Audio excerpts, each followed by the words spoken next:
Chicago, Illinois, Startup Hype Man presents the Goat to Market Show. What's up, everyone? I am your host, Raj Nation, the founder and chief pitch artist of Startup Hype Man. This podcast is where we bring you founders, company leaders, and creatives who are building it, who are doing it, who have been there and done that. And they pull back the curtain on their go-to-market strategies so that you can build a venture that you love and become the GOAT of your industry. Want first listen on episodes before anyone else? Subscribe to our newsletter at startuphypeman.com. You will get alerts every Sunday morning when we release new episodes. All right, let's hear how today's guest is becoming the GOAT.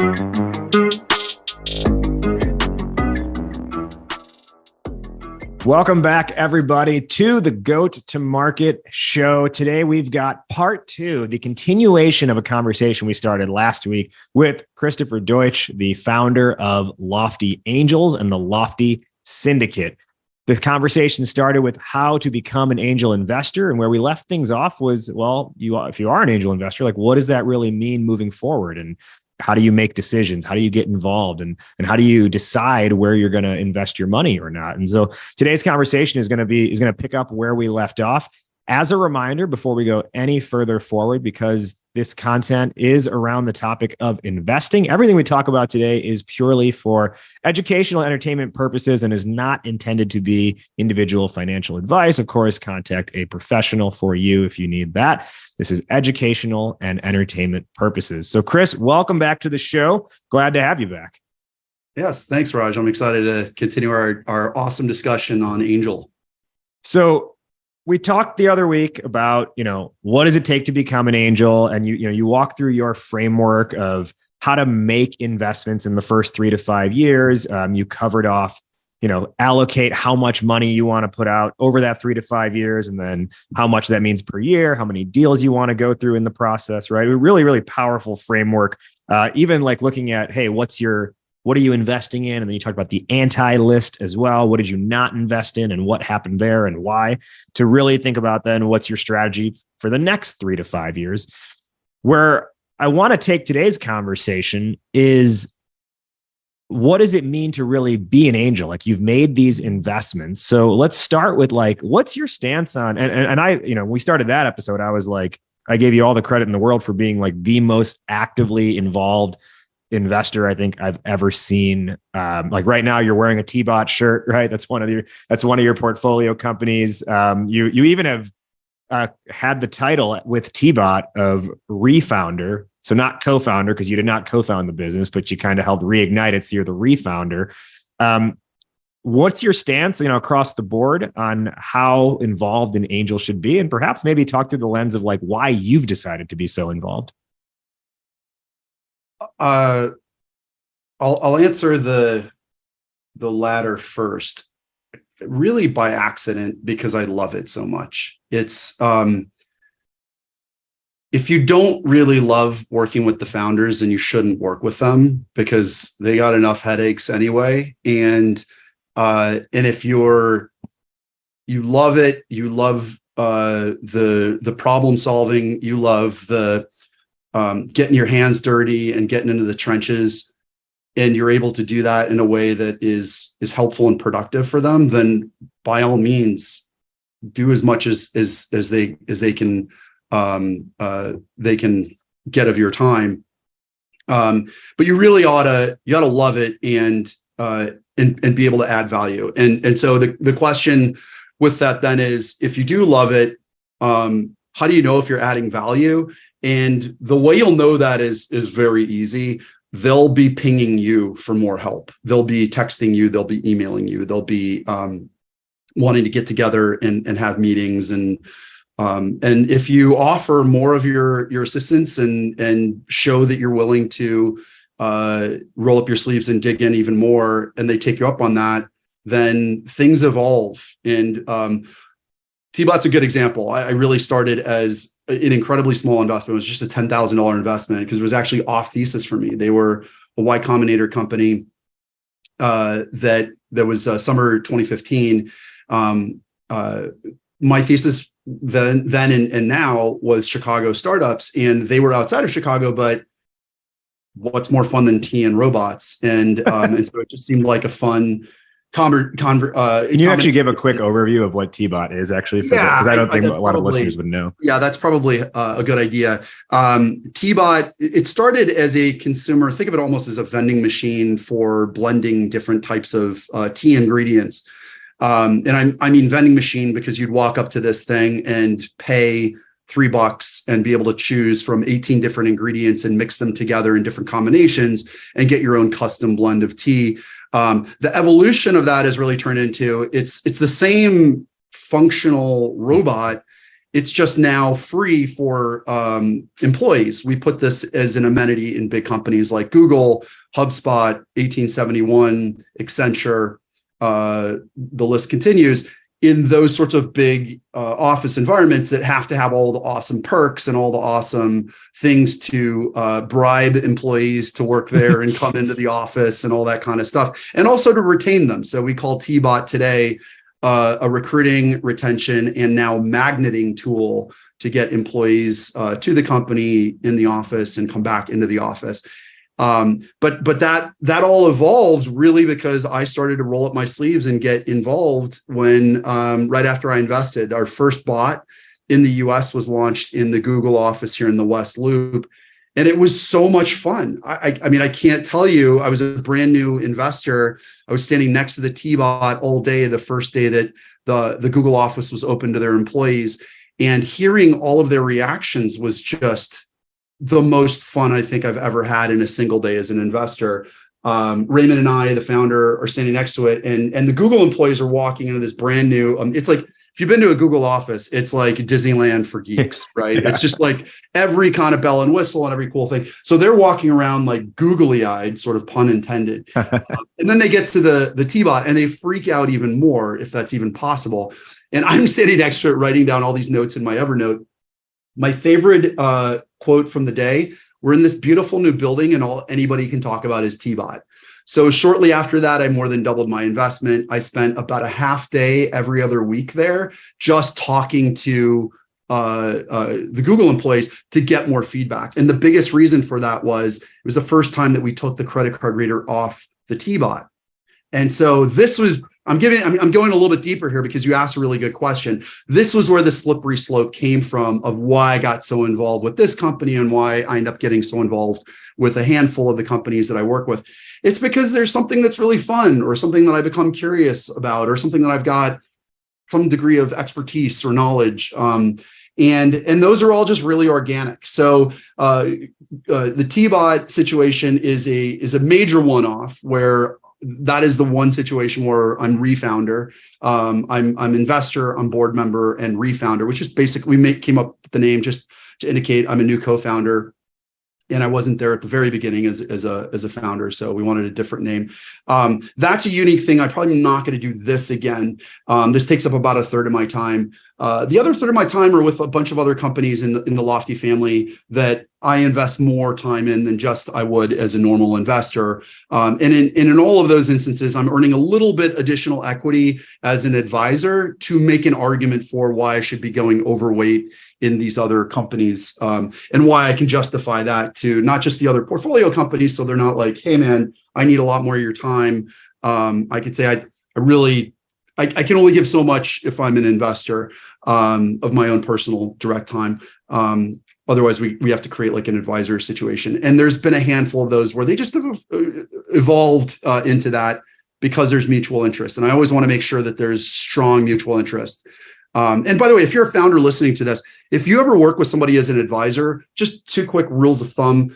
Those are always going to be vested options, and it should really be sub point. So it's like 1% to potentially 0.1% or whatever that would be, depending on the stage of your company.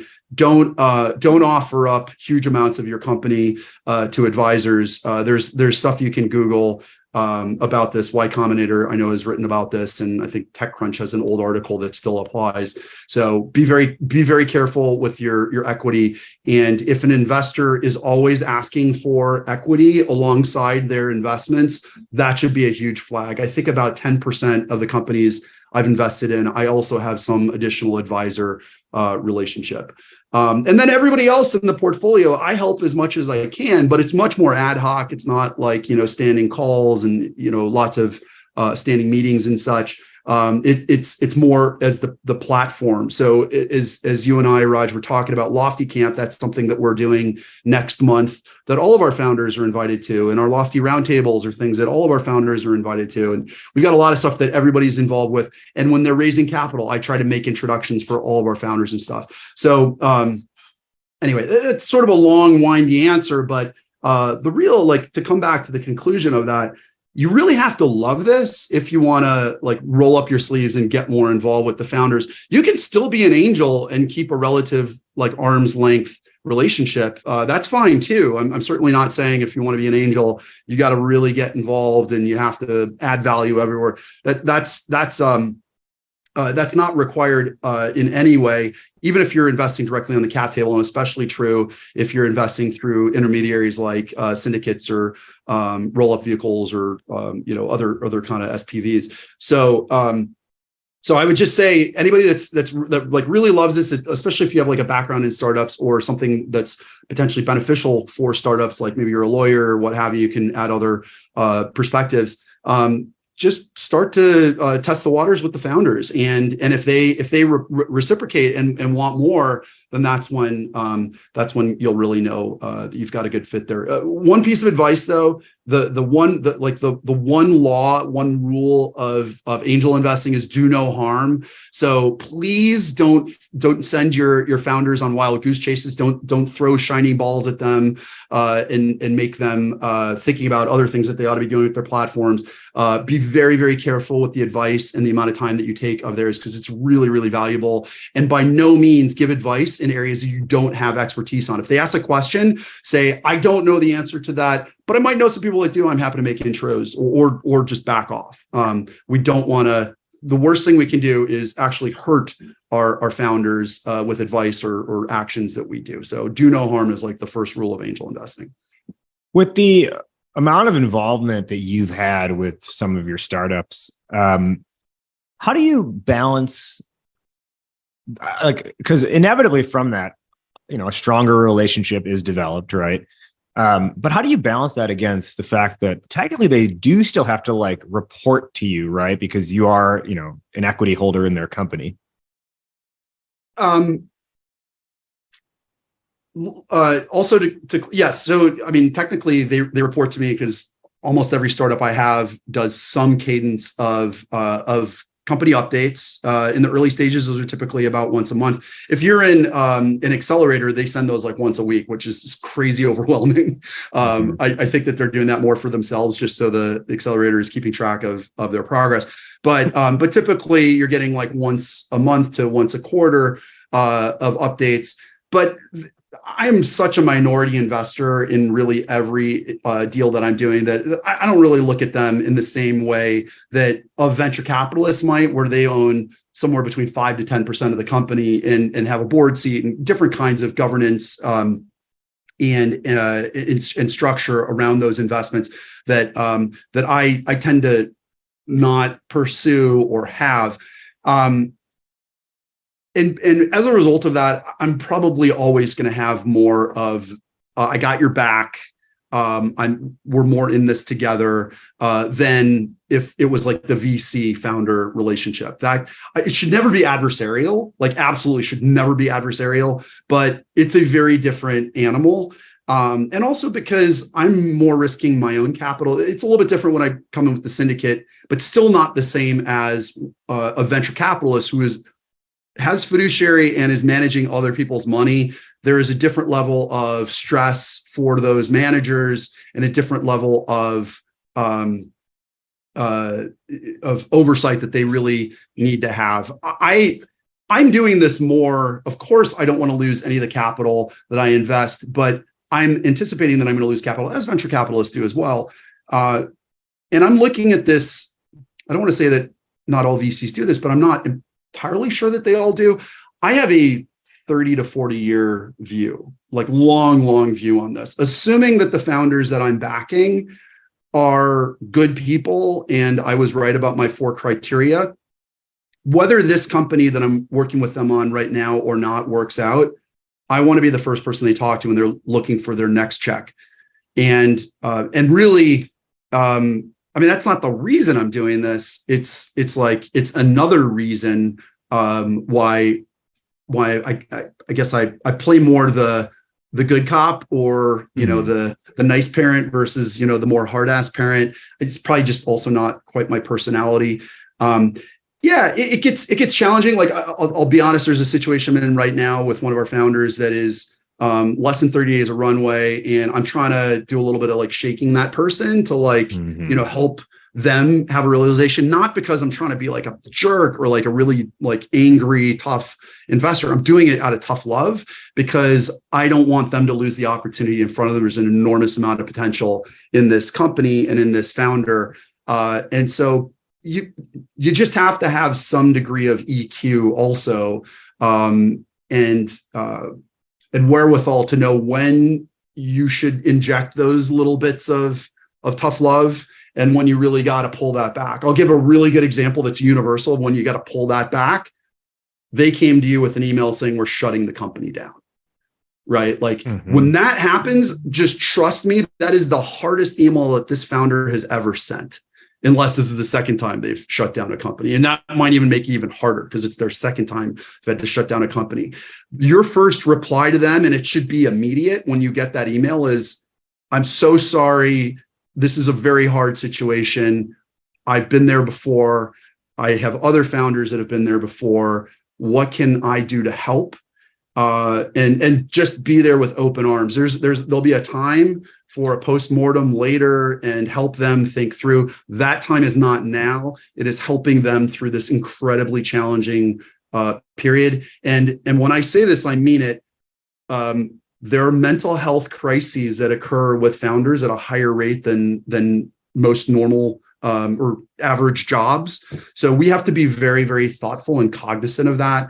And the mental stability of a founder in that situation is really of the paramount importance. So if you do angel invest and you get that email, don't, you know, throw the middle finger and get, you know, like, how can you help? And by the way, that actually creates more value than you realize, because the founders will tell each other, man, when I was really down, like down and out, and it was hard, this investor had my back. Again, that's not why you're doing it, but it's amazing how like just giving empathy and helping in the times when it's maybe less likely or less logical from a founder's perspective that would happen from an investor. That's when you need to do it most. And that's actually where everybody's going to win the most. So anyway, again, another long answer. I apologize, but these are, it's good. But it's, you know, having been there myself before, my first business, we had to shut down, you know, and there were no investors in it or anything like that, but you feel like the world is laughing at you.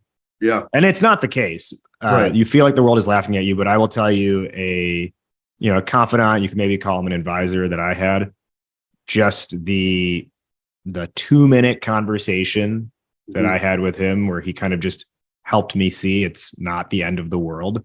Yeah. Meant so much to me. You know, I like forever have that person's back now. And it really helped me like bounce back, like I would say rather quickly for what felt like, you know, like, because your company becomes your identity when you're a founder.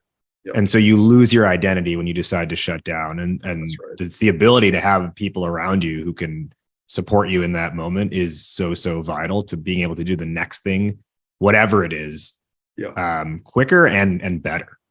Now, one of the things you mentioned in your response was you kind of casually brushed over, you said, like, you know, assuming they've met the 4 founder requirements. Let's talk through that now, because as someone who's getting into angel investing, they're trying to figure out, okay, who do I pick? Who do I not pick? You've sort of mapped out this set of requirements you have when you look at founders. Can we walk through those? Yeah.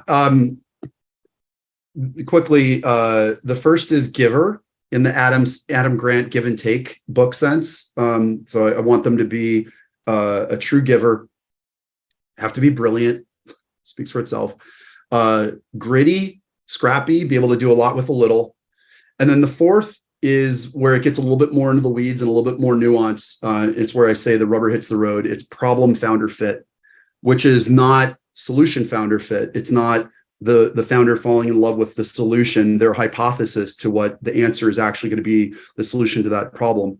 It's a deep hate for the problem because the solution is going to be malleable and it's going to shift based on the market and the customers. So those are my 4 criteria. Oh, and quick point. That's my 4 criteria for the founder.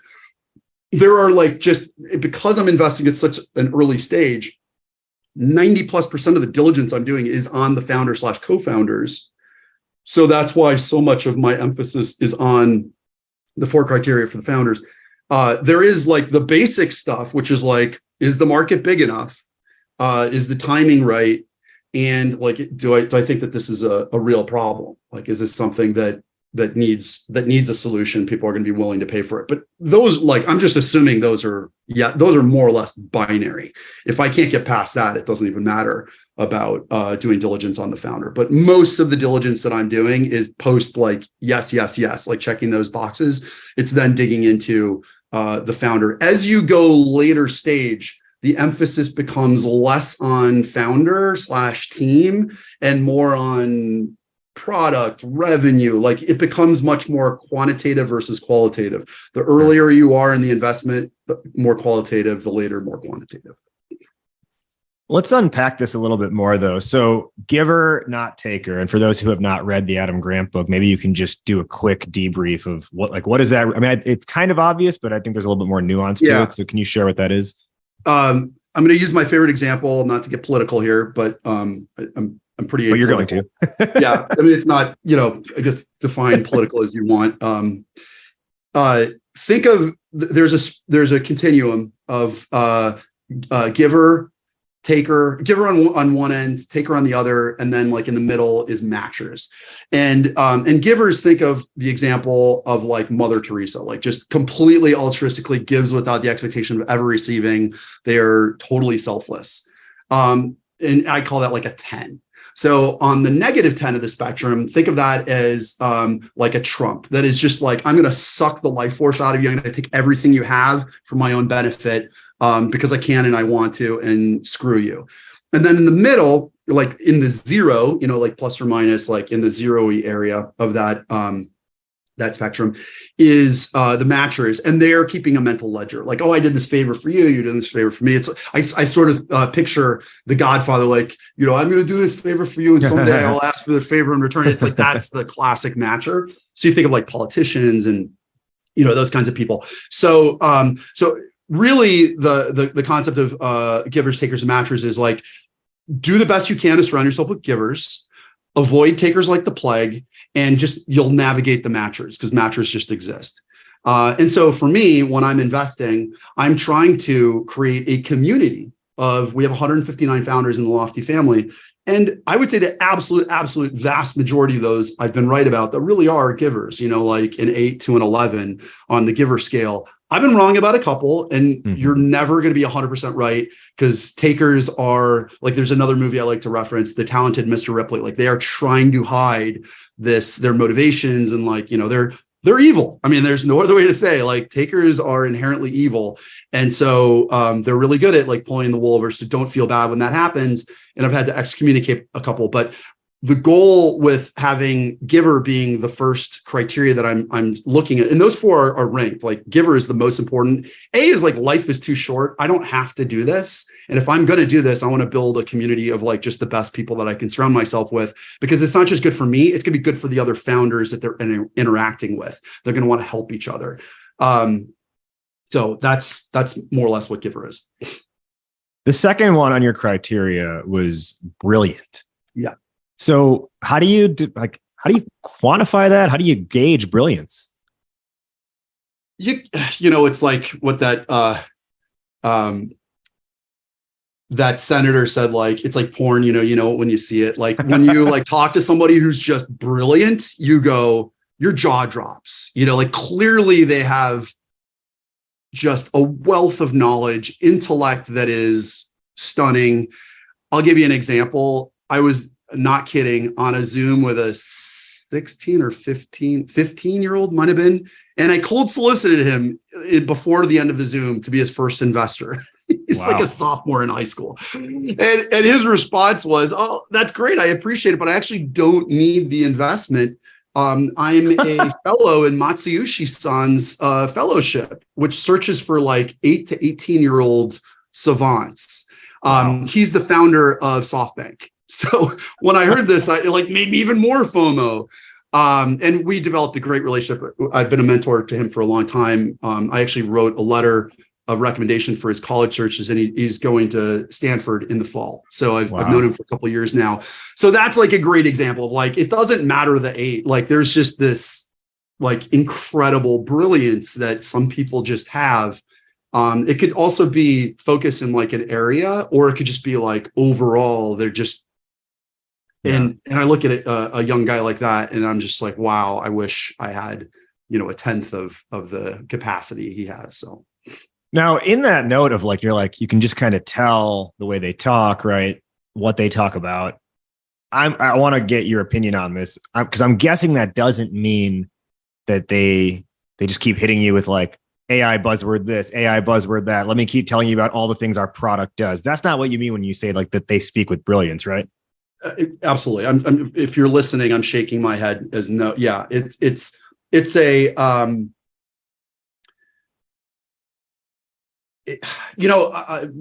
I'll give another I'll throw another wrinkle in here. I have like in my spiritual view of the world, I have more of a Eastern philosophy, Eastern religion-y kind of flavor where I believe in a flavor of reincarnation. It's actually more aligned with simulation theory. I've been going down this rabbit hole since before simulation theory was. That'll be part 3 of the podcast. That's right, part 3. We're going to do that much later. But I have this like there's a 2-year-old that is at my son's preschool, and my wife and I are like, this kid is an old soul. Like there's just no other way to describe it. Like you have some karmic knowledge that you can't put your finger on. And so that's a little bit of what I'm talking about, where there's just like, God, you have insights and experience and sort of knowledge beyond your years. Like it just doesn't, like it's mathematically, I don't know how you could pull that off when you're 15 years old or 2 years old or, whatever that is. So, so it's more to that. It's just, there's this incredible propensity, aptitude, really potential. And you're just seeing like the early glimpses, the early, indicators of that. And that's not always like, sometimes I'm investing in founders that are older than me, and I'll be 48 in a week, just to give perspective. So I've got certainly founders that are much older than me, and like that's a different kind of animal. But very often the founders I'm investing in are like somewhere in the half my age range, and maybe even less than that. And so you just like, you have that sense. Maybe I'm particularly good at that. I don't think I am. I think most people would have a conversation with the founders that I'm referring to and say like, yeah, this person's just, there's just something really brilliant about them. The third was the scrappiness, the grittiness. How do you suss that out? How do you like, what's your gauge? How are you finding that? This is not a hard one. I mean, this becomes pretty quantitative. They'll have been bootstrapping for the past 6 months, 2 years, sometimes longer, working on something as a side project. They're maybe they've got a little bit of savings or something built up, but they're like really, really being lean and just spending every dollar with absolute they're putting a magnifying glass on all expenses.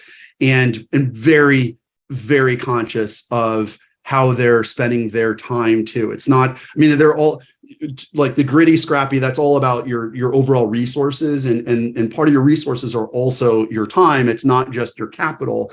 Really, arguably, your most valuable is your time as the founder, or co-founders, because the time that you're spending is incredibly finite. You can't scale that like hiring more people.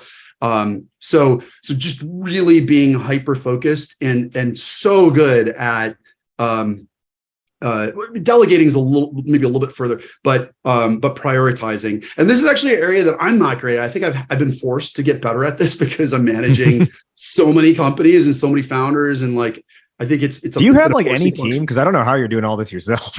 A little bit of team. Actually, there's a young guy, Spencer, who's off the charts, who helps with the syndicate. He's raised his own fund. He's a great example of somebody who you just talk to and are like, brilliant. I met him when he was an undergrad at University of Chicago. And although the company he was building then wasn't a fit for me at the time, I just didn't understand the problem well enough. It was too like Gen Z or millennial or something. I said, this is a kid that I want to stay involved with down the road and continue that relationship. And he reached out to me and asked, like, can I help during COVID? And so he became director of operations and really helped with a lot of this platform stuff. And that's evolved now more into the syndicate, which was his idea. We run together, and now he just closed. Actually, I probably shouldn't say.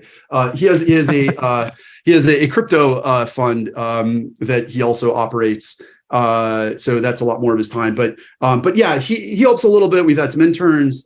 And I'm going to be hiring somebody. If anybody's listening to this and they want to get involved with what we're doing, we are going to be hiring somebody as like a part-time 10 to 15 hour a week platform kind of position. You'll have to have a full-time job still, but I do need help with this. So anyway, that like super aggressive with their prioritization. They're very stingy and greedy with their time and their capital, because if you can do that before you have capital, specifically my capital and other capital, you're going to be much, much more ready and prepared to deploy that and make strategic investments with that capital and your time post fundraise. So that's really important. Your fourth piece in your criteria is problem founder fit. Mm-hmm. How are you assessing that? What equals problem founder fit?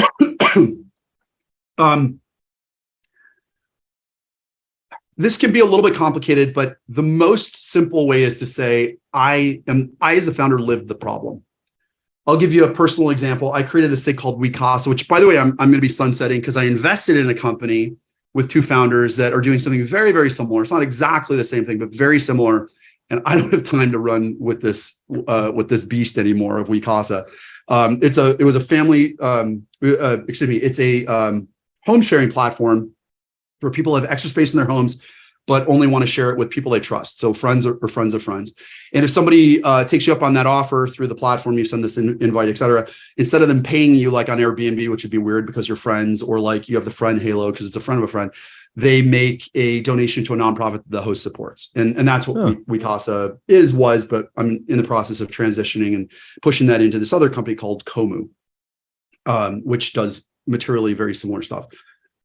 So I had this problem personally because we had extra space in our home and we wanted to share it, and nobody would take us up on it, and drove me absolutely nuts. It felt like scraping good food down the disposal, and that just feels wasteful, in the same way that like there's extra space and like it could be creating money for a nonprofit and people could be getting benefit. So we created this because I felt that problem, and I was the biggest user of it. And we drove over $10,000 of donations from our spare bedrooms on our fourth floor to this nonprofit we supported, and we created all these amazing relationships. It was awesome, like really lived the problem.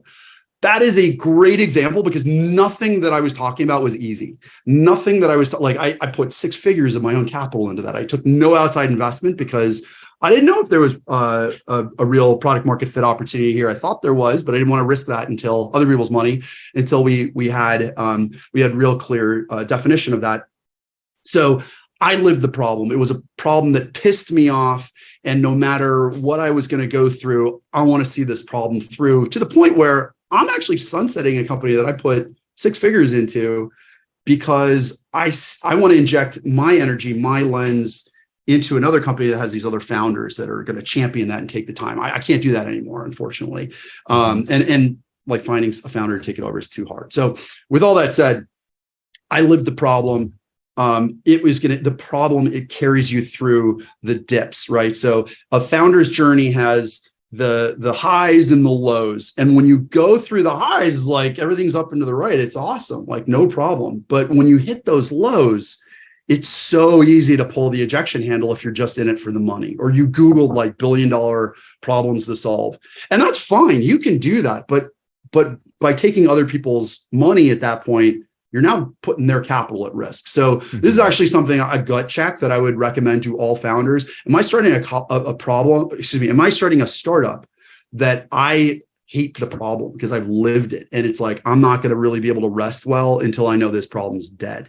So don't fall in love with the solution that you think, right? Because the market's going to help guide you to what that solution ought to be. That's the product market fit idea. Don't fall in love with your solution, your hypothesis. Don't drink your own Kool-Aid. Let the market, you got to go to market with something though, but let the market guide you to, what that outcome should be. One of the things we always tell the founders that we work with when we're developing their pitch is it's important to be able to show or demonstrate how the company you're creating is an extension of how you think. It's an extension of your brain. Yes. So whether it is you directly worked in that industry, like that's obviously good, but even beyond that, like what are the examples you can show throughout life where solving problems in this way has repeatedly shown up? Like whether you were 12 years old or 18 years old or 28 years old or 38 or 58 years old, how do you let someone else know that doing things in this way is kind of the only way you know how to function? And that's why you're doing it now. It's the next manifestation of the way you approach the world, essentially. Yeah, that's great. That's a great advice that you're giving, for sure. I want to spend the last part of our conversation transitioning into this concept that you're championing around getting more founders to be angels. But before we hit there, I want to just take a step back for a moment. All of this conversation is really around like how to like looking at startups as they're getting off the ground. So you as the founder who is listening to this, how are you getting off the ground, particularly when it comes to your product? And what are you doing to develop your app, your SaaS, your marketplace, your platform, whatever it might be? Are you going to an offshore team? If so, well, potentially you're opening yourself up to a lot of bad code and the potential of one person to just flip a switch who you don't even really know, and your entire app is killed. That's why it's really important to have a partner on the ground onshore, and that partner is Akava. They are the partner in software development to help you go from 0 to 1. So that could mean you're building on blockchain or no chain, Web3, Web2, mobile app, SaaS, marketplace, you name it. Akava builds it at startup speed and enterprise level refinement. That's why so many startups, Stride, Haveno, Olive, just to name a few, trust Akava from their first dollar all the way up to their $1 billion valuation.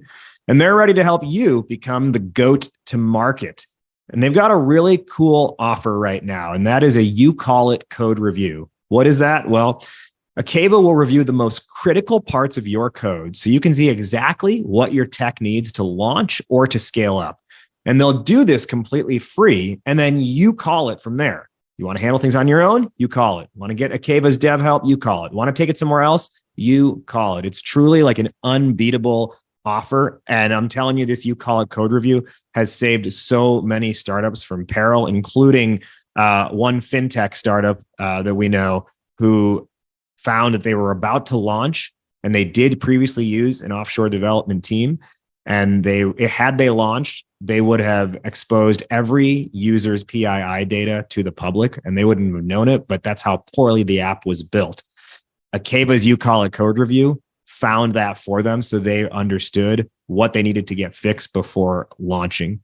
To see if you qualify for a You Call It code review, just head to akava.io and mention this show, Startup Hype Man or Goat to Market. That's Akava, AKAVA.io, akava.io.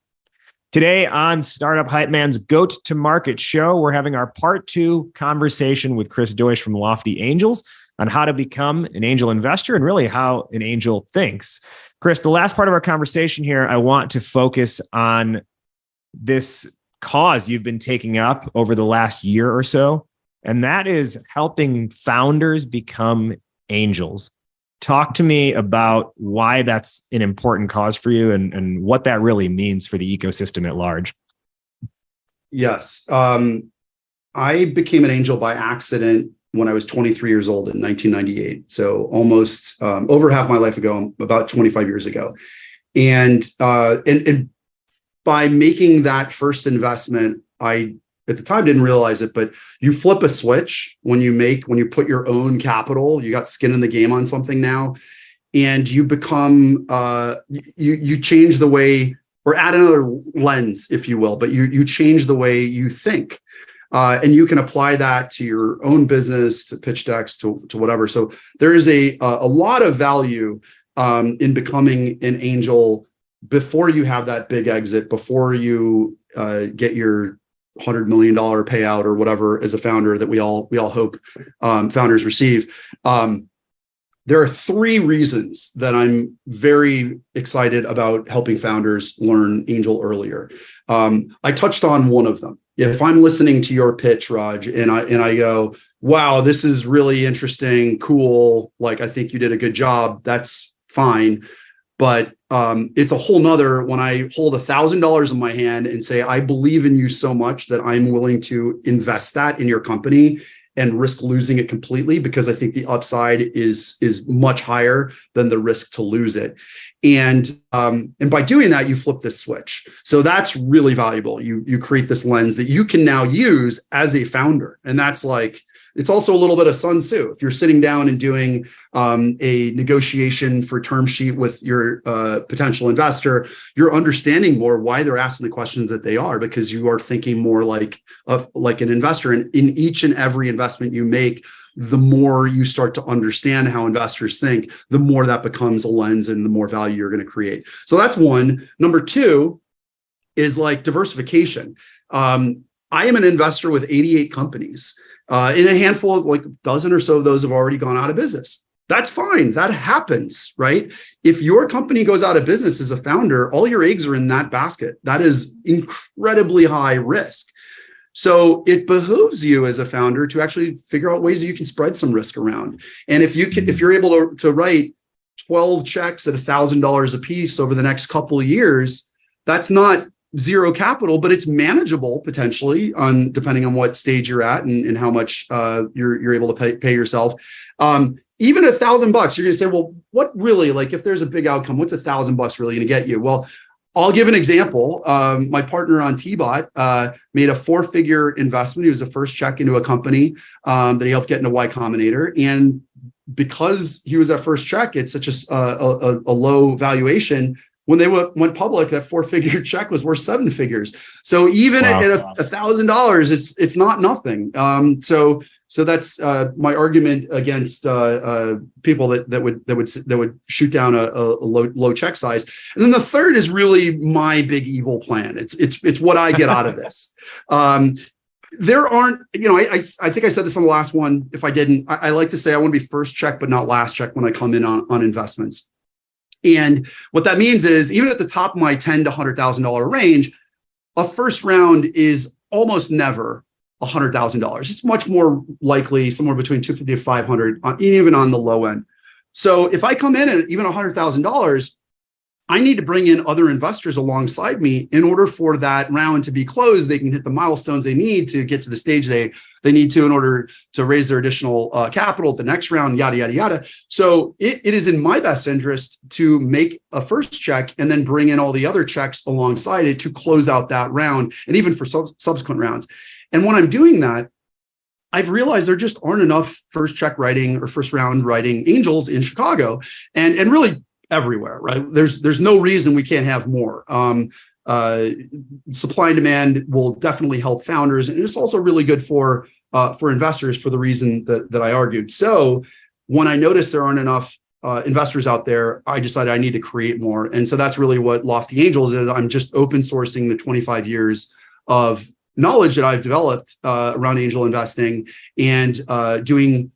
It's effectively a podcast. We do monthly Zooms with live Zooms where people in the Lofty Angels get to listen to it and ask questions live to me and other people like Troy Hennekoff, Amanda Lannert, Minda Bruce, Ryota Sakine, who's one of our founders, who's turned angel investor. So that's really the goal. So how can we give more access to knowledge and information at no cost? It's totally free. We will also give those founders access to, we'll give everybody in Lofty Angels access to our syndicates when we do them, which we haven't done that many. We've only done 5. For most people that come in on the syndicates, there's a $5,000 minimum and a 20% carry, which we understand is not approachable to everyone. We can give you other places where you can make investments, because the goal is to get access at whatever stage makes sense for you financially. Republic, you can go as low as $100. Those are like a Kickstarter where you get equity, crowdfunding, equity campaigns. There's other local investment groups that will go like $1,000 to $2,000 checks, like Josephine Collective and Chicago Early and others. But for all our founders, we're giving them super preferred terms. So the founders that are the 159 founders in the Lofty family, if they want to start doing angel investments in the Lofty syndicate, so basically in their brothers and sisters in the Lofty family, we drop the minimum from 5,000 to 1,000, which is AngelList minimum, and then we remove the carry. So we're trying to give them the ability to get these early reps and support each other in the Lofty family. Wow. And that's really going incredibly well. We've got probably 10% or so of our founders that have started doing that. And I'm sure that number will go up as we do more of these syndicated deals. We've just done only a handful over the past year and a half.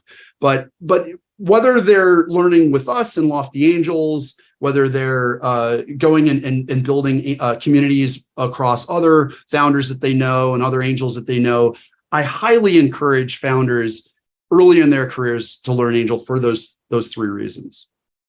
And I just also think, you briefly touched on it, but at a conceptual level, and whether it is just maybe a few $100s on Republic, maybe you take $500 and you split it 5 ways across 5 companies on a Republic, a WeFunder, any of those platforms.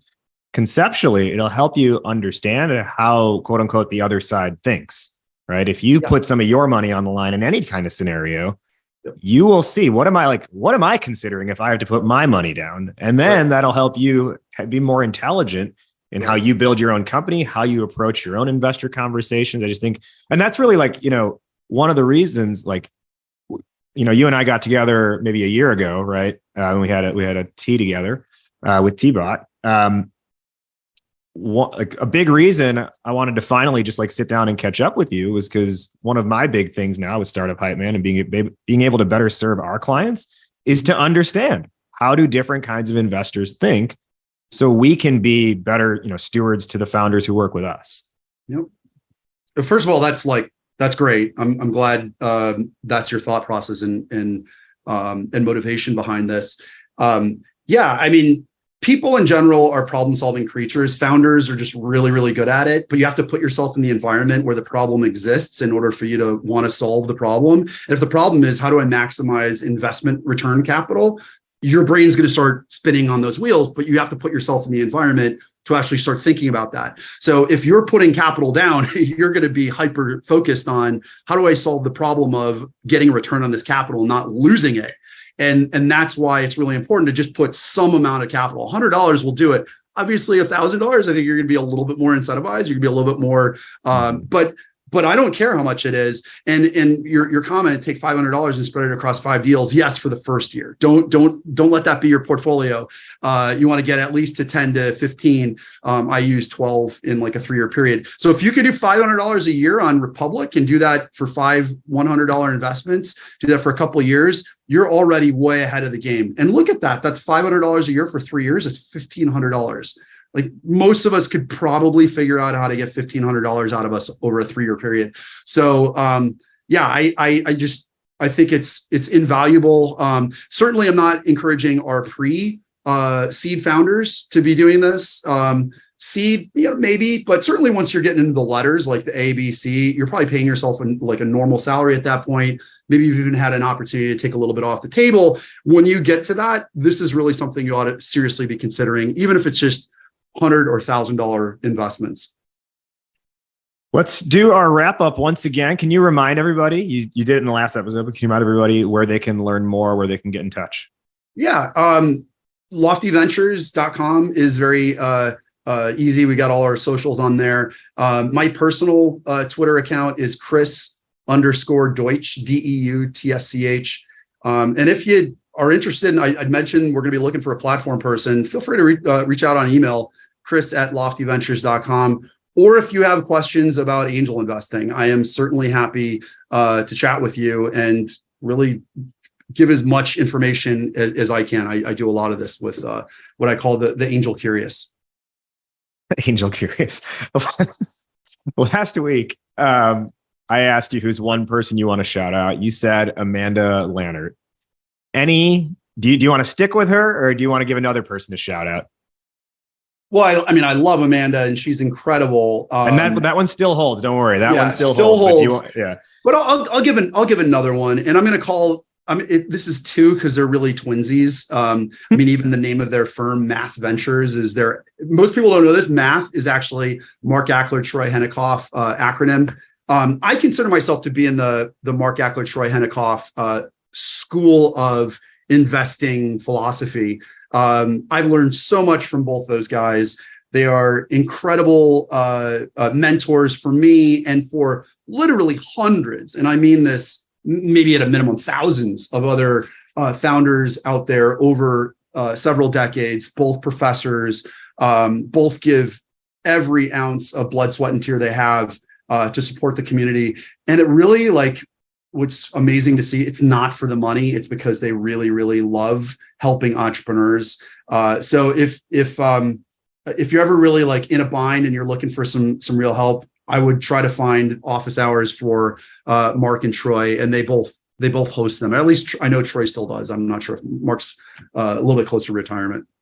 Finally met Mark at Tech Chicago Week, and he goes, it's funny because he said people don't know the MAT. He goes, I'm the MA in Math Ventures, and I was like, oh, I didn't know that's why it was called that. Because they're such math guys too. Yeah. All right. So I held off on this final question in our last episode, so I will ask it today. My final question, which is how we end really every episode of this show. Fill in the blank, Chris. Entrepreneurship is blank. Really, really hard. Really, really hard. But it should also be fun. If it's not fun, then do something else, because the hard part, you want to make sure that that's paired with something fun, but really, really hard. Entrepreneurship is really, really hard. The man spits truth. The man spits facts. He is Chris Deutsch with Lofty Ventures. And hey, as you were listening to this, did you have like a follow-up question that came to mind, but you were just listening on your side and you like, how do I ask Chris? Well, guess what? You can ask that, because following this episode, Chris is hopping into Goat to Market Club. That's our online founder community for an Ask Me Anything, where you can continue to ask him questions about, maybe if you are angel curious, what do you want to know? You can ask him about a little bit more around his founder framework, the 4 pieces, maybe around his angel investing framework. Anything's on the table. It's an Ask Me Anything with Chris coming up the whole week after this episode airs. To join Goat to Market Club, your first month is free, and then it's just $9 a month after that. Cancel anytime. It's a better deal than Netflix. All you have to do is go to startuphypeman.com/GTM-club, startuphypeman.com/GTM-club. And you'll get basically the after party with Chris, plus all the other amazing content we're tossing in there, including exclusive access to certain workshops and trainings. Chris, one more time, thank you so much for joining us today on the Goat to Market Show. Thanks, Raj. See you at Lofty. That does it for this week's episode. Thank you again to our guests for joining and sharing their knowledge. Did you like what you heard? Well, leave us a rating and review on your podcast app before you head out of here. And while you're at it, who's one friend who you think would find value in hearing today's conversation? Go ahead and share the episode with them. I would really appreciate it, and I thank you for doing that. Remember, we've got more going down with our guest inside Goat to Market Club. Think of it like the after show, the after party, the after hours special. Our guest is going to hop inside the club and do an Ask Me Anything. So you can follow up with any of those questions that came to mind as you were listening. You can follow up and ask them to our guest inside our club. To join, just head to startuphypeman.com/GTM-club. startuphypeman.com/GTM GTM Club is $9 a month, but your first month is free. You can cancel anytime, and you're not only getting the AMAs, you're also getting our monthly strategy drops that are for members only, where we're teaching hyper-specific tactical go-to-market strategies, plus cool member-to-member interactions and other bonus resources. All of that happens inside the club. So again, startuphypeman.com/GTM-club. We'll see you inside the club, and we'll see you next week. But before you head out, remember, why be a unicorn when you can be the GOAT?